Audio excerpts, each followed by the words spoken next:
ഹൃദയപൂർവം അമ്മ. ഈശോ മിശിഹായ്ക്ക് സ്തുതിയായിരിക്കട്ടെ.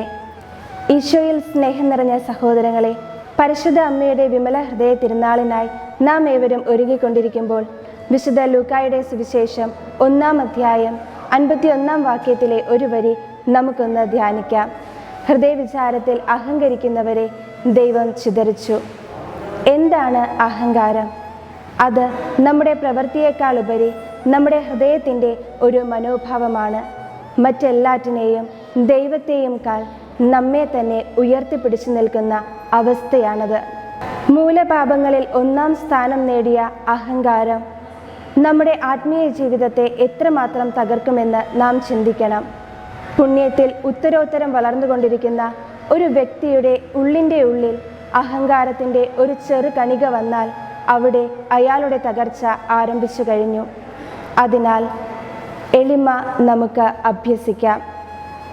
ഗോതമ്പ് മണി അഴിയാൻ സ്വയം വിട്ടുകൊടുക്കുന്നത് പോലെ നമ്മുടെ അഹത്തെ തച്ചുടയ്ക്കാൻ നമുക്ക് സ്വയം വിട്ടുകൊടുക്കാം.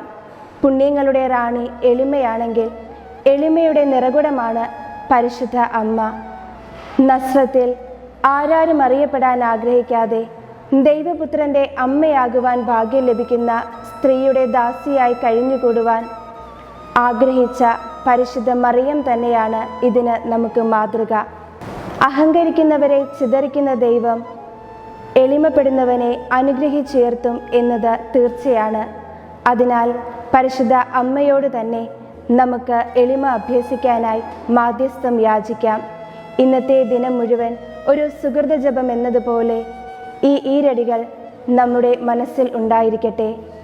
എളിമ എന്ന പരമപുണ്യം തരണമെന്നമ്മേ, നിന്റെ ചെറിയ മക്കൾക്ക്, നിന്റെ ചെറിയ മക്കൾക്ക്, നിന്റെ ചെറിയ മക്കൾക്ക്. പരിശുദ്ധ അമ്മയുടെ വിമല ഹൃദയം നമ്മെ നയിക്കട്ടെ. ഇന്നത്തെ ദിനം അഭ്യസിക്കുന്ന ഈ എളിമ പ്രാവർത്തികമാക്കുന്നതിനായിട്ട് നമ്മുടെ ഭവനങ്ങളിൽ നമുക്ക് ചെയ്യാൻ സാധിക്കുന്ന എളിയ ജോലികൾ ചെയ്തുകൊണ്ട് നമുക്ക് എളിമ അഭ്യസിക്കാം. നന്ദി.